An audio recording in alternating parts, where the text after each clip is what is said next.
In 10 years we've come a long way from just a few voluntary members all the way through to over 4,100 members in our last count. We are an economic hub. People don't realise how important the area is. The property values alone are worth $2.5 billion. The last 10 years have been crucial to us, and the next 10 years will be too. Prior to setting up in 2003, there was no organisation of any kind that I'm aware of in the area. The whole area was going through burglary, so we decided to get it together as a group. And there was about 4 or 5 of us that we managed to, who were suffering the same problems, and we got together and formed the business association to give us a voice, one voice, to have a bit of power to make things happen, because quite simply it was just out of control. When I see how we started, which was a group of individuals coming together because their business were being affected by crime, to what it is today, we've achieved a lot. A key facet of our success has been the fact that we have a local focus, but that's the essence of who we are.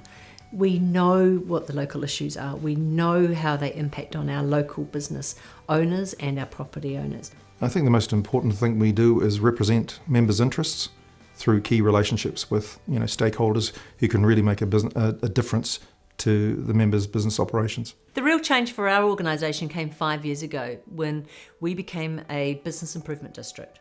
By becoming a business improvement district, not only did it make us more accountable to our members because they were funding us, but it also gave us that economic base from which we could build a series of programs that had direct benefit to that local business community.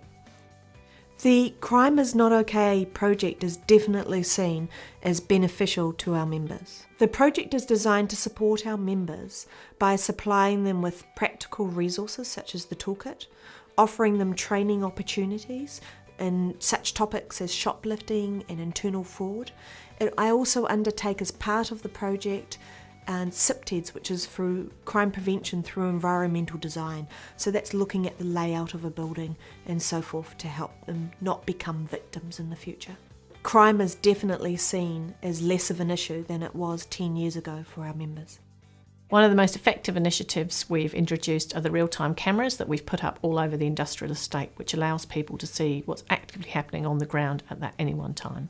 In order to reduce congestion, we've looked at people in using public transport, we've promoted a carpooling scheme, and we also encourage people to cycle or walk, and there are a whole load of new cycle lanes that have been put up around the area as well. One of the ways we can help our members is to help them resolve issues around access, congestion, even freight problems. They come to us and we've got the right connections at Auckland Transport to try and get those issues resolved. I think our program development has been innovative, but we are continuously looking to fine-tune that and find areas where we can add real value, whether it's events such as our expo, whether it's after fives, whether it's a breakfast, speakers, our new business capability program, which is about educating our owners and operators in the area to try and grow and strengthen their businesses. The other significant change within our environment over the last couple of years has been the advent of the super city. In 2010, the political environment changed forever. It just made the need for a local voice, a strong voice, a relevant voice that much more important. We can actually advance and promote and advocate on behalf of individual or groups of members on certain issues, which gives us a huge advantage over an individual standing alone when dealing with those long-term issues. Over the last 2 years, a lot of our focus has been around going back to our members and conducting 2 ballots. The first was in 2012, where we went to our existing NHBA members and said, would you like us to continue? 74% said yes, so that was fantastic. But we knew that the businesses on the adjoining commercial area, on the other side of the motorway, were suffering from the same issues. So earlier in 2013, we invited them to join NHBA, and we're delighted that they are now part of one of the largest business improvement districts in New Zealand.